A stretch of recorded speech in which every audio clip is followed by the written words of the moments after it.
Hello students, welcome to Magnet Brains Hindi. मैं लाली वर्मा आप सभी का बहुत बहुत दिल से हार्दिक स्वागत करती हूँ। कैसे पता है? मेघों की तरह। और साथ ही ये उम्मीद भी करती हूँ कि आप सभी स्वस्थ होंगे, खुश होंगे, प्रसन्नचित्त होकर वीडियो देखने के लिए रेडी हो गए होंगे। और मैग्नेट ब्रेन्स इसी तरह से हमेशा आपके लिए हर एक विषय के वीडियोस लाता रहेगा। कक्षा 6वीं से 12वीं तक की ऑनलाइन स्कूल एजुकेशन फ्री है। साथ ही साथ सभी प्रकार की प्रतियोगी परीक्षाओं के वीडियोस भी आपको मैग्नेट ब्रेन्स पर फ्री मिलते हैं। और हमने यही कोशिश की है, यही हमारा प्रयास रहता है कि आप सभी को best education, best online education provide कर सकें। हमारा एकमात्र उद्देश्य है आप सभी को अपने अपने लक्ष्यों की ओर अग्रसर करना, अर्थात आप अपने अपने विषय के वीडियोस, साथ ही साथ प्रतियोगी परीक्षाओं के वीडियोस मैग्नेट ब्रेन्स पर फ्री देख सकते हैं। किसी भी प्रकार के पेड सब्सक्रिप्शन की हम बात नहीं करते हैं, ना ही कभी फ्यूचर में की जाएगी। इसलिए अपने मस्तिष्क में किसी प्रकार का संदेह या डाउट बिल्कुल मत रखिएगा। हम सदा आपके लिए फ्री एजुकेशन प्रोवाइड करते रहेंगे, यही हमारा वादा है। हम दावा नहीं करते, हम बड़ी बड़ी बातें नहीं करते, लेकिन हाँ, हम छोटी छोटी बातों को समझते जरूर हैं और हम आपकी छोटी छोटी आवश्यकताओं पर ध्यान अवश्य देते हैं। हम आपकी छोटी छोटी प्रॉब्लम्स या छोटी छोटी जो भी जिज्ञासा है उनको शांत करने का प्रयास अवश्य करते हैं, कर रहे हैं और करते रहेंगे। इसी उम्मीद के साथ, इसी जिज्ञासा के साथ, इसी स्वागत के साथ मैं पुनः चलती हूं अपनी पाठ्य पुस्तक। कहां पर बताइए? यस, क्षितिज पाठ्य पुस्तक, पाठ है 15, नाम है मेघ आए, जिसका प्रीवियस वीडियो आप देख चुके हैं। कवि सर्वेश्वर दयाल सक्सेना जी ने मेघों की तुलना की है दामाद जी से, जो बन ठन के सवर के आते हैं गांव में, और गांव में किस तरह से दामाद जी का स्वागत होता है वो भी यहां पर बताया है। इस वीडियो में आप देखने वाले हैं उसी कविता, मेघ आए कविता के एनसीईआरटी समाधान। जो आपकी पाठ्य पुस्तक के पीछे प्रश्न है ना, उनका हम अभ्यास करेंगे। मेरी बात ध्यान से सुनिए, कहीं इधर उधर मत जाइएगा, यहाँ वहां ध्यान नहीं लगाना है। कविता बहुत मजेदार होती है, इसमें संगीतात्मकता होती है, लयात्मकता होती है, कई तरह के भाव, छंद, दोहे, कई तरह की भावनाएं, भावार्थ व्यक्त होते हैं।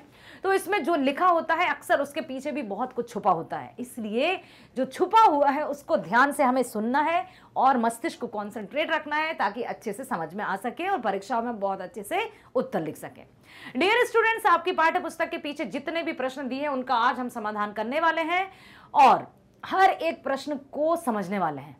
प्रश्न को समझने वाले इसलिए हैं क्योंकि जब तक हमें प्रश्न समझ में नहीं आएगा हम उत्तर लिखने में अपने आप को समर्थ नहीं पा सकते हैं। जितने अच्छे से हम प्रश्न पढ़ेंगे, समझेंगे, उतने आसानी से हमें उत्तर लिख पाएंगे और हमें समझ में आ जाएगा। ठीक है, एक बार पुनः आपकी लाली मैडम मैग्नेट ब्रेन्स हिंदी में आप सभी का स्वागत करती हैं। अपने लिए एक बार आप भी तालियां बजा दीजिए, क्योंकि आप बहुत अच्छे होनहार स्टूडेंट्स हैं। चलते हैं पहले प्रश्न पर, देखते हैं क्या है प्रश्न में। बादलों के आने पर प्रकृति में जिन गतिशील क्रियाओं को कवि ने चित्रित किया है उन्हें लिखिए। गतिशील क्रियाएं अर्थात जो एक स्थान पर नहीं है, स्टेबल नहीं है, जो जाती हैं, आवागमन होता रहता है, ऐसी कौन कौन सी क्रियाओं का वर्णन कवि ने किया है बादलों के आगमन पर, वो बताना है। कि बादलों के आने पर प्रकृति में निम्नलिखित गतिशील क्रियाएं होती हैं, जैसे बयार नाचती गाती चलने लगी। हवा, हवा को क्या कहा है? चलने लगी, क्योंकि हवा चलती है, जाती है। ठीक है। दूसरा है पेड़ झुक झांकने लगे, गर्दन उचकाए। पेड़ों की डालियां, पत्ते सब हिलने लगे हैं, तो वो भी गतिशील हुई। बादलों को निहार रहे हो।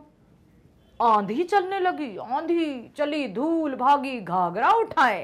अर्थात जब बहुत अधिक आंधी आ जाती है तो धूल कैसे बवंडर बन जाते हैं, वो भी गति होती है। धूल भी उड़ने लगी। नदी मानो बाकी नजर उठाकर ठिठक गई है। नदी को जैसे प्रवाहमान रहती है ना, चलायमान रहती है, तो एकदम जब आंधी आती है तो वो भी एकदम ठिठक गई हो। जैसे गांव की जो दुल्हन है वो दामाद जी को घूंघट उठाकर चुपचाप से तिरछी नजर से देखने की कोशिश कर रही है। ठीक है। पीपल का पेड़ झुकने लगा। दामाद जी का स्वागत करने के लिए जब हवा चलती है तो पीपल की जो डालियां हैं वो भी झुकने लगती हैं, तो वो भी गतिशील परिवर्तन है। लताएं पेड़ों की शाखाओं में छिप गईं। जो लताएं थी वो लिपटी रहती हैं पेड़ों की शाखाओं से, शाखाएं मतलब डालियां, ब्रांचेस, उनसे लिपट गई हैं। तालाब जल से भर गए हैं। शितिर पर बिजली चमकने लगी है। धारा सारा जल बरसने लगा है, जिसके कारण जगह जगह से बांध टूट गए हैं। इतनी मूसलाधार बरसात हुई कि संपूर्ण संपूर्ण जो वातावरण था वो जलमय हो गया है। कहीं कहीं तो जो छोटे छोटे बांध थे वो भी टूट गए हैं। इतनी मूसलाधार बरसात जिसकी सब प्रतीक्षा कर रहे थे, साल भर से जिसकी राह जो रहे थे, अब वो झमाझम बरसात, मूसलाधार बरसात हो गई है। यही गतिशील क्रियाएं हैं जो बादलों के आने पर हुई। अगला प्रश्न है, निम्नलिखित किसके प्रतीक हैं? आप बताएंगे, पहले उत्तर नहीं देखेंगे। अब जैसे यहां दिया है कि नदी, बताइए धूल, सबसे पहले धूल किसका प्रतीक कहा गया था? पेड़ किसके प्रतीक कहे गए थे? नदी किसका प्रतीक कही गई थी? पता है आपको? बताइए धूल को क्या कहा गया था? हाँ, धूल उड़ी, धूल बागी घाघरा उठाए। छोटी छोटी बच्चियां जो बालिका हैं वो नाचते गाते अपने लहंगे को पकड़कर झूमे झूमे जा रही हैं, तो धूल यहाँ छोटी छोटी बालिकाओं का प्रतीक है। पेड़ गांव के सदस्यों का प्रतीक है। नदी बहू या दुल्हन का प्रतीक है। लता नायिका का प्रतीक है। ताल जो परात या बड़ा सा थाल रहता है उसका प्रतीक है। अब देखते हैं, धूल है मेघ रूपी मेहमान के आगमन से उत्साहित अल्हड़ बालिका। अल्हड़ मतलब मदमस्त, एकदम एकदम मदमस्त बालिका का प्रतीक है जो स्वागत कर रही है। पेड़ गांव के आम व्यक्ति, एक आम नागरिक का प्रतीक है जो मेहमान को देखने के लिए उत्सुक है। नदी गांव की नव विवाहिता का प्रतीक है, जो दुल्हन होती है ना गांव की और आराम से घूंघट ओढ़े रहती हैं, जो घूंघट की ओर से तिरछी नजर से मेघ को देखती है। लता नव विवाहिता माननीय नायिका का प्रतीक है जो अपने मायके में रहकर मेघ का इंतजार कर रही थी। ताल घर के नव युवक का प्रतीक है जो मेहमान के पैर धोने के लिए पानी लाता है। समझ में आया? इस तरह के प्रश्न आते हैं और इन सब में मानवीकरण अलंकारों की छटा देखते ही बनती है।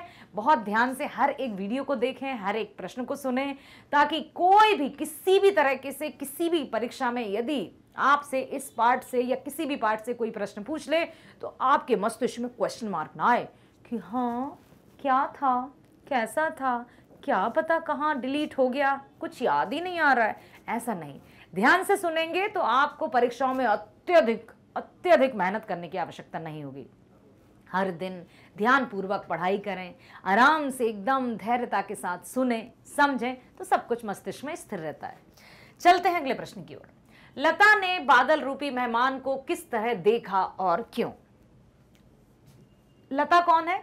नायिका। मेघ कौन है? दामाद जी। तो अब लता नायिका है और मेघ है नायक। तो जैसे ही नायक घर में आए तो लता ने कैसे देखा था? चुपचाप से दरवाजे की ओट से कि अच्छा अब आए हो, 1 साल बाद तुम्हें मेरी याद आई। लता ने बादल रूपी मेहमान को किवाड़ की ओट में छुपकर देखा क्योंकि वह माननीय है।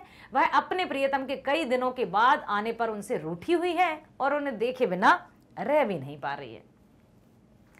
भाव स्पष्ट है, क्षमा करो गांठ खुल गई अब भरम की। अर्थ है कि 1 साल बीतने को हो रहा था पर नव विवाहिता लता का पति मेघ उससे मिलने ही नहीं आया। अब लता सोचने लगी जैसे बरसात का मौसम नहीं आ रहा है, गर्मी से धरती तप गई है, हर एक प्राणी त्राही त्राही है, व्याकुल, विकल विकल उन्मन थे उन्मन विश्व के निदाग के सकल जन। लग रहा है संपूर्ण जगत में कि बरसात होगी या इस साल ऐसा ही सूखा पड़ जाएगा। तो सब लोग जिज्ञासा भरी नजरों से मेघ के आगमन की प्रतीक्षा कर रहे हैं। वहीं पर नायिका या लता है, वो सोच रही कि क्या वो आएंगे, क्या वो आएंगे? करण अर्जुन नहीं बादल अर्थात नायक आएंगे, उनके पतिदेव आएंगे। 1 साल हो गया अभी तक नहीं आए, तो बड़ी बेसब्री से प्रतीक्षा कर रही थी, उनका इंतजार कर रही थी। भाव यह है कि 1 साल बीतने को हो रहा था पर नवविवाहिता लता का पति मेघ उनसे मिलने ही नहीं आया था। इससे लता के मन में जो भ्रम बन गया था कि क्या पता आएंगे कि नहीं, वो मेघ के आने से टूट गया और अब वह क्षमा मांगने लगी कि सॉरी, मुझे लगा था शायद आप नहीं आएंगे लेकिन आप आ गए हैं, सॉरी, थैंक यू, और खुश हो गई एकदम से। ठीक है, अगला है, बाकी चितवन उठा नदी ठिठकी घूंघट सर के। मेघ रूपी मेहमान को देखने के लिए ना केवल बच्चे, ना केवल वहां की लड़कियां, युवतियां या आम व्यक्ति, बल्कि नई नई जो दुल्हनें थी ना, गांव की जो नवविवाहिता बहुएं थी, वो भी देखने को उत्सुक हो गई। मेघ रूपी मेहमान को देखने के लिए नदी रूपी नवविवाहिता ठिठक गई, मतलब थोड़ा सा वो रुक गई कि अच्छा ये हैं दामाद जी, इसलिए तो लता कब से उनका इंतजार कर रही थी, और उनसे घूंघट उठाकर मेहमान को देखती हैं अपना घूंघट सरका के। अगला प्रश्न, मेघ रूपी मेहमान के आने से वातावरण में क्या क्या क्या परिवर्तन हुई है बताइए। जब बारिश होने वाली होती है या एक बार बारिश हो गई, मेघ आ गए, बरसात होने लगी, तो प्रकृति में क्या क्या परिवर्तन होते हैं? आपने भी देखा होगा, आपने भी अनुभव किया होगा। क्या क्या होने लगता है बताइए। यस, चारों तरफ के जो छोटे छोटे पोखर हैं, तालाब हैं, उनमें पानी भरने लगता है। जो सूख गया था सब कुछ, घास फूस, वृक्ष, पौधे, उनमें हरियाली आने लगती है। सभी पेड़ मानो खिल उठते हैं, झूमने लगते हैं हवा में, है ना। इस तरह का सकारात्मक बहुत अच्छा वातावरण हो जाता है। मेघ के आने से हवा बयार को, मतलब हवा को बयार कहते हैं, याद रखिएगा। मेघ के आने से बयार चलने लगी, पेड़ झुक झांकने लगे, आंधी और धूल चलने लगी, नदी बांकी होकर बहने लगी। ये कविता में लिखना है, ठीक है। बूढ़े पीपल झुकने लगे, लताएं पेड़ की ओट में छिपने लगी, तालाब जड़ से भर उठे, आकाश में मेघ छा गए, अंत में धाराधार वर्षा हुई, धुआंधार वर्षा हुई।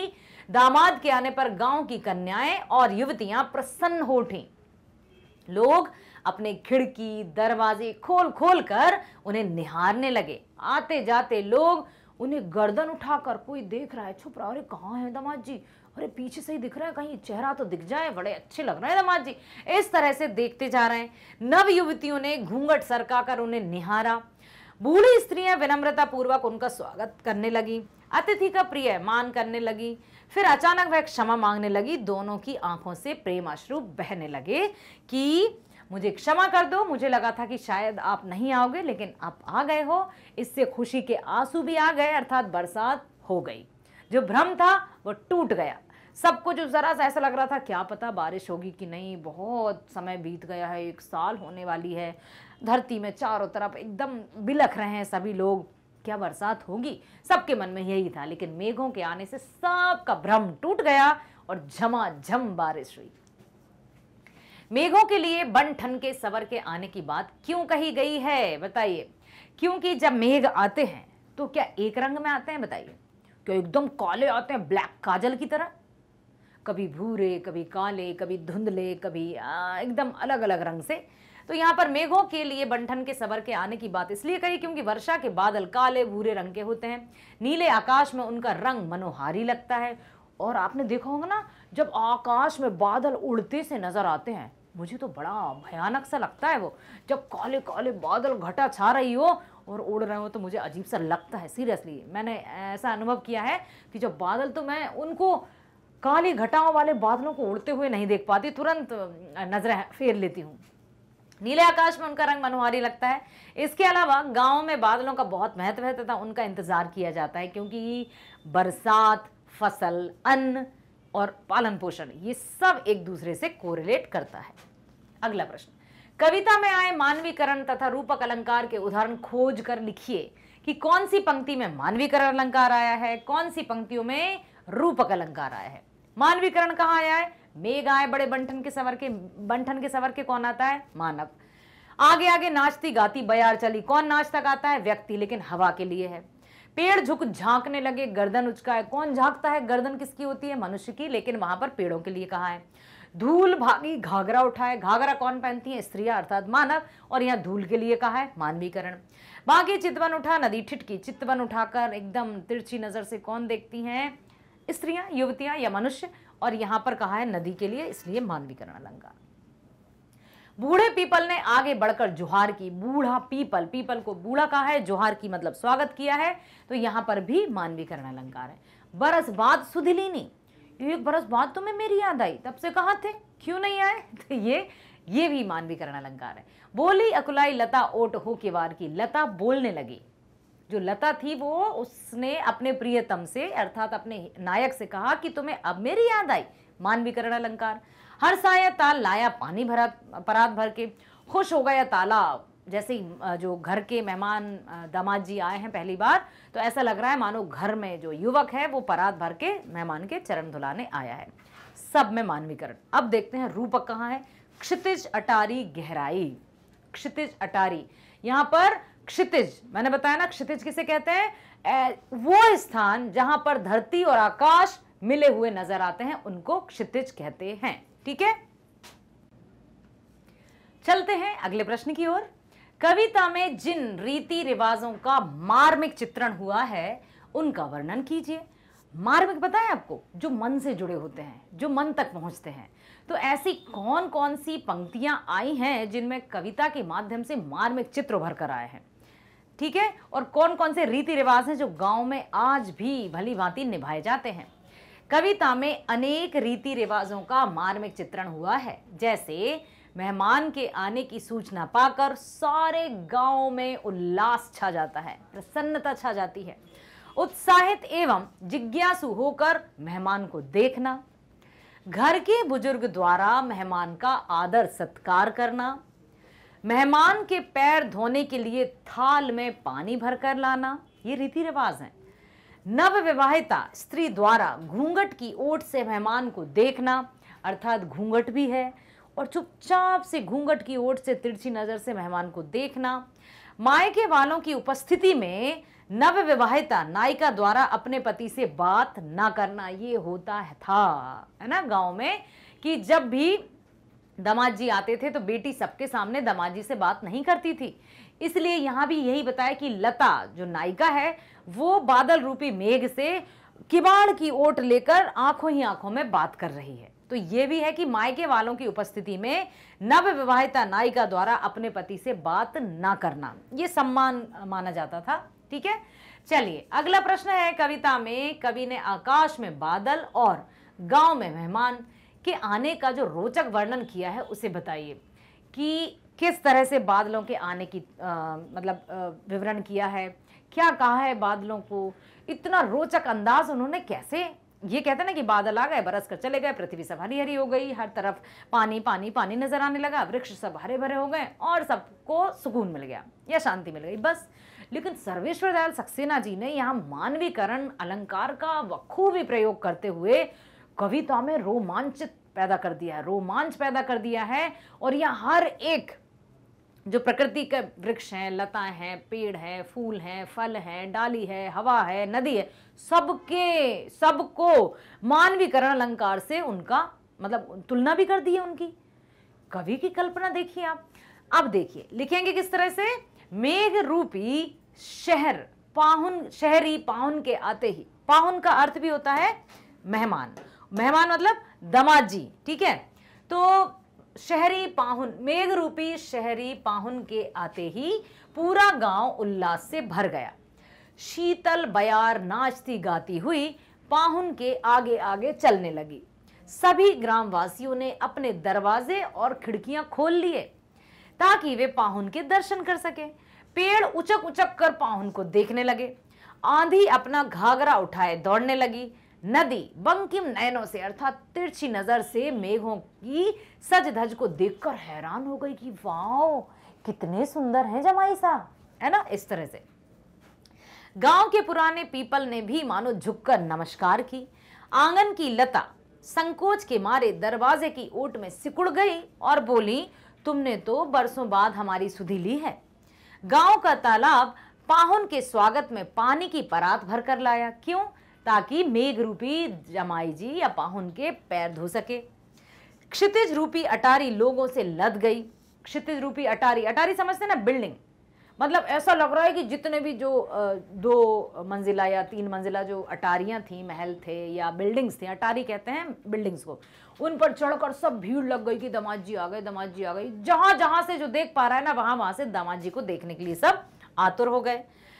बिजली भी चमकने लगी। इस प्रकार पूरा गांव उल्लास से तरंगित हो उठा। दामाद जी के आने से संपूर्ण गांव, जैसे गांव में हर्ष छा गया, संपूर्ण वातावरण खुशी से ऐसा लगा मानो कि बस पूरे जो संपूर्ण स्वर्ग से कोई देवता ही पधार गए हों। इतनी सुंदरता के साथ कवि ने मेघ रूपी बादलों के आने की बात कही है। अब चलते हैं काव्य सौंदर्य की ओर। आपको याद है ना, मैंने कहा था कि जब भी काव्य सौंदर्य की बात करते हैं तो जो पंक्तियां पूछी जाती हैं उनका अर्थ तो हमें बताना ही होता है, साथ ही साथ हमें यह भी बताना होता है कि कविता में या पंक्तियों में किनके प्रयोगों से सुंदरता में वृद्धि आई है। जैसे पाहुन ज्यों आए हों गांव में शहर के, मेघ आए बड़े बंधन के सवर के। भाव सौंदर्य क्या है? इन पंक्तियों में शहर में रहने वाले दामाद का गांव में सज संवर कर आने का सुंदर चित्रण है। शिल्प सौंदर्य क्या है? पाहुन ज्यों आए हो गांव में शहर के में, उत्प्रेक्षा अलंकार है। बड़े बंठन के में अनुप्रास है, मेघ आए बड़े बंठन के सवर के में मानवीकरण अलंकार है। तो इन अलंकारों के प्रयोग से ही भाव सौंदर्य बताया जाता है या सुंदरता की परिभाषा दी जाती है। भाषा कौन सी है? साहित्यिक खड़ी बोली है।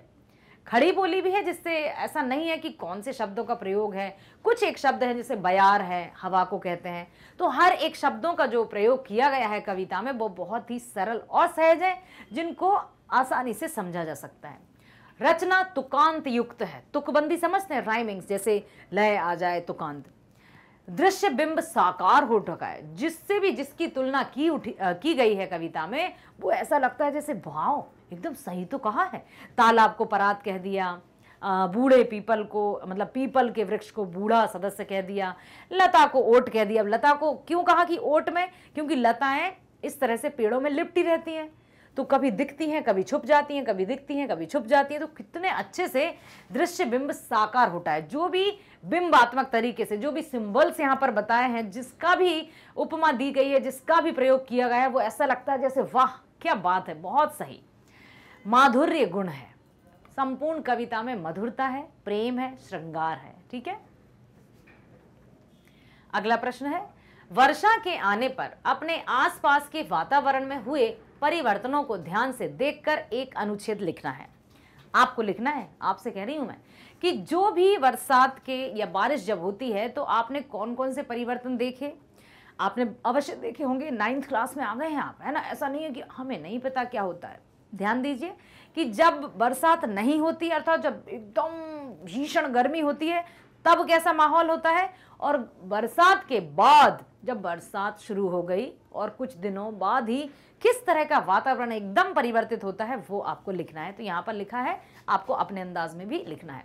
वर्षा के आने पर आकाश बादलों से घिर जाता है, धूप अपना बस्ता समेटकर जाने कहाँ छिप जाती है, चारों ओर छायादार रोशनी दिखने लगती है, घरों में हलचल बढ़ जाती है, स्त्रियां आंगन में रखा अपना सामान समेटने लगती हैं, सड़कों पर आना जाना कम हो जाता है, काले और रंग बिरंगे छाते दिखने लगते हैं, छाता ओढ़ते ना, पशु पक्षी किसी ओट की खोज में भटकने लगते हैं, मार्गों पर जल भर जाता है, बच्चे बड़े उल्लास से वर्षा का आनंद लेते हैं। इस प्रकार वर्षा काल में जो वातावरण है वो मनोहारी हो जाता है, चारों तरफ हरियाली ही हरियाली छाने लगती है, वृक्ष एकदम घने हो जाते हैं। ठीक है, ये सब लिखना है। अगला प्रश्न है, कवि ने पीपल को ही बूढ़ा या बड़ा बुजुर्ग क्यों कहा है, बताइए। कवि और दूसरे वृक्ष को भी तो कह सकते थे, जैसे बरगद का पेड़ है, लेकिन कवि ने पीपल को ही बूढ़ा क्यों कहा? पीपल का पेड़ आकार में विशाल, हरा भरा, छायादार होने के साथ ही शुभ भी माना जाता है। पूजा पाठ और हर मांगलिक कार्यों में इसका पूजन किया जाता है, इसीलिए कवि ने पीपल को ही बड़ा बुजुर्ग माना है। जिस तरह से घर के बड़े बुजुर्ग का हम सभी सम्मान करते हैं, उसी तरह से वृक्षों में पीपल पूजनीय माना जाता है। जैसे घर के बड़े बुजुर्ग हम पूजनीय होते हैं ना, होते हैं कि नहीं। जैसे हम पत्र भी किसी को लिखते हैं, पूजनीय दादाजी, पूजनीय नाना जी, पूजनीय मामा जी, दादाजी, या जो घर के बड़े बुजुर्ग हैं वो सम्मानीय होते हैं। इसी तरह से पीपल का पेड़ भी पूजनीय होता है, पूजा की जाती है, इसलिए उसको बड़ा बुजुर्ग माना है। अगला प्रश्न है, कविता में मेघ को पाहुन के रूप में चित्रित किया गया है। हमारे यहाँ अतिथि या दामाद को विशेष महत्व प्राप्त है, लेकिन आज इस परंपरा में परिवर्तन आया है। आपको इसके क्या कारण नजर आते हैं? जिस तरह के पाहुन या दामाद का यहाँ पर स्वागत किया गया है कविता में, क्या आपने देखा है इस तरह का स्वागत किया जाता है जीजा जी का? जीजा जी मतलब दामाद जी। क्या अभी भी उनके पांव को परात में पानी भर के धुलाया जाता है? क्या अभी भी दीदी जीजा जी से सबके सामने बात नहीं करती हैं? क्या अभी भी घर का एक एक सदस्य, संपूर्ण जो भी एरिया है, जिस एरिया में हम रहते हैं, सब लोग जीजा जी को देखने को आते हैं? हाँ, नहीं। शहरों की स्थिति एकदम परिवर्तित है। गांव में यदि किसी एरिया में यदि देखा जाता है, जैसे अब मैं तो अपने आसपास का कुछ बता सकती हूँ, लेकिन आपसे जरूर ये रिक्वेस्ट करूंगी कि आप ये वीडियो जब देख रहे होंगे और ये जब प्रश्न आया है तो प्लीज प्लीज कमेंट बॉक्स में लिखिएगा कि क्या आपके क्षेत्र में इस तरह का माहौल होता है। दामाद जी या पाहुन के आने पर इस तरह से सभी लोग उनका स्वागत करते हैं? कमेंट बॉक्स में लिखिएगा, मुझे बहुत अच्छा लगेगा। देखिए, पहले गांव अपने अपने दायरों में सीमित होते थे। गांव वासियों को बाहरी संपर्क बहुत कम होता था, अतः यदा कदा आने वाले अतिथि का ही स्वागत भी बड़े मान सम्मान और उल्लास से होता था। गांव वासियों के पास आव भगत के लिए समय और भाव भी होता था। आज परिस्थितियां तेजी से बदल रही हैं। मनुष्य के बाहरी संपर्क और कार्य भी बढ़ रहे हैं। हर मनुष्य अधिक से अधिक व्यस्त होता जा रहा है। उसका समय व्यक्तिगत स्वार्थ पूरा करने में ही लगने लगा है। यही कारण है कि आज अतिथि सत्कार की परंपरा का निरंतर ह्रास होता जा रहा है। और अतिथि स्वागत की तो जीजाजी का तो स्वागत होता है अभी भी, लेकिन सिर्फ अतिथि जो अतिथि का अर्थ समझते हैं, अतिथि अर्थात बिना तिथि की जानकारी के जो आ जाए वो अतिथि। तो पहले थे अतिथि देवो भव और अब हो गया है अतिथि कब जाओगे। ये परंपरा, ये अंतर आया है अतिथि में। तो अब क्यों ऐसा है? सब हर एक व्यक्ति अपने कार्यों में व्यस्त हो गए हैं। यूं ना कहें हम कि सिर्फ और सिर्फ स्वार्थी हो गए हैं, क्योंकि सबको अपने अपने कार्य करने हैं। कार्य करना अत्यधिक आवश्यक हो गया है, या यूं कहें कि अनिवार्य हो गया, तो इसमें कोई अतिशयोक्ति नहीं होगी। जब हम कार्य नहीं करेंगे तो घर का जो पालन पोषण है या हम अपने जीवन का निर्वहन कैसे कर पाएंगे? तो हर एक परिस्थिति समय के अनुसार परिस्थितियों में परिवर्तन आते हैं। मानते हैं हम कि प्रकृति वही है, सूरज वही है, चांद वही है, हवा वही है, सब कुछ वही है। बदला है सिर्फ व्यक्ति का विचार, व्यक्ति का नजरिया और विकास। ठीक है, अब यदि हम कहें जो पहले 20, 25, 30 साल पहले होता था वही आज हो, तो यदि वही आज होता तो फिर परिवर्तन कहाँ होता? वही सदस्य भी आज होते, वही दुनिया भी होती।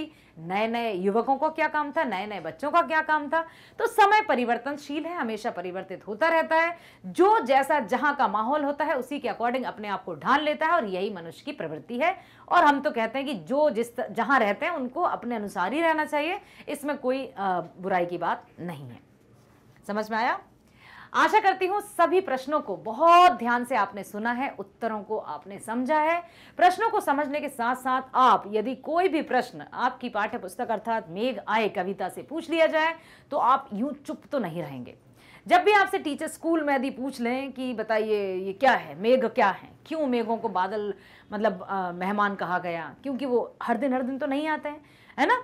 इसलिए दामाद रूपी मेहमान कहा है उनको, क्योंकि मेहमान जो दामाद जी होते हैं वो कभी कभी ही ससुराल जाते हैं, तो मेघों को दामाद जी की संज्ञा दे दी गई। किसी भी तरह का प्रश्न आपसे पूछा जाएगा तो मुझे उम्मीद है कि आप बड़े अच्छे से उसका उत्तर दे पाएंगे। ठीक है, इसी तरह से मैं हमेशा आपको हिंदी की सभी कविताएं, चाहे वो गद्य खंड हो या काव्य खंड हो या व्याकरण का पोर्शन हो, हर एक को हम बड़े रोचक अंदाज में पढ़ेंगे। इसीलिए आप हमेशा शुरू से लेकर अंत तक वीडियो का आनंद जरूर लीजिएगा। हर एक वीडियो में आपको रचनात्मकता मिलेगी, आपका जो इंटरेस्ट है वो भी बना रहेगा, इतनी उम्मीद है मुझे। और मैग्नेट ब्रेन्स तो है ही आपके लिए जो कक्षा 6वीं से 12वीं तक की ऑनलाइन स्कूल एजुकेशन फ्री देता है, और सभी प्रकार के जो कॉम्पिटिटिव एग्जाम्स हैं उनके वीडियोस भी आप आपके फेवरेट चैनल पर एकदम फ्री देख सकते हैं। एकदम फ्री मींस 100% फ्री। हम ये नहीं कहते 20%, 30%, 90%, हम करते हैं 100% की बात, और जो हम कहते हैं वही हम करते हैं। हमारी कथनी और हमारी करनी एक है। भारत का नंबर 1 प्लेटफॉर्म बन चुका है मैग्नेट ब्रेन्स, और ये सब आपके प्यार स्नेह का ही नतीजा है। इसलिए मैं कहती हूं कि जिस भी विषय का आप वीडियो देखते हैं, वीडियो को लाइक कीजिएगा, सब्सक्राइब कीजिएगा और शेयर भी कीजिएगा, जिससे हमारा आपका जो रिश्ता है वो और भी मजबूत बनता रहे। आप अपनी क्लास के videos Hindi medium, English medium दोनों में देख सकते हैं। जो भी मीडियम आपको चूज करना है आप बिल्कुल वीडियो देखिए। साथ ही साथ प्रतियोगी परीक्षाएं जैसे एनटीएससी, ओलंपियाड, आईआईटी, जेईई, सभी प्रकार की परीक्षाओं के वीडियोस भी आप देख सकते हैं। मैं बता देती हूँ, मान लीजिए आपको देखना है क्लास 9th हिंदी, जाइए आप, क्लिक किया तो वीडियो आ जाएगा। फिर प्लेलिस्ट पर जैसे ही आप जाएंगे तो वहां हर एक पॉइंट, सब बिंदु, सब कुछ यहाँ पर क्लियरली दिया हुआ है कि आप क्या देखना चाहते हैं। पाठ्यक्रम, पाठ का सार, एनसीईआरटी समाधान, बहुविकल्पीय प्रश्न, जो भी मल्टीपल चॉइस क्वेश्चंस हैं, या कंप्लीट चैप्टर इन 1 शॉट, तो सब कुछ यहाँ पर है। आप जस्ट क्लिक कीजिए और वीडियो आपके सामने जाएगी। इसी तरह से रोचक अंदाज में आपको वीडियोज दिखाई देंगे, और मुझे भरोसा है कि आपको वीडियो पसंद आएगा। तो लाइक करना है, सब्सक्राइब करना है, ताकि आपको नोटिफिकेशंस प्राप्त होते रहें, और शेयर जरूर कीजिएगा, ताकि हर एक जो आपके फ्रेंड्स हैं, जो भी आपके परिचित हैं, वे भी ऑनलाइन बेस्ट एजुकेशन का लाभ ले सकें। मिलते हैं इसी पार्ट के, बताइए क्या आने वाला है अब? यस, नेक्स्ट वीडियो होगा हमारा बहुविकल्पीय प्रश्न का, अर्थात मल्टीपल चॉइस क्वेश्चन के साथ। मिलते हैं नेक्स्ट वीडियो में। स्वस्थ रहिए, खुश रहिए, बाय बाय।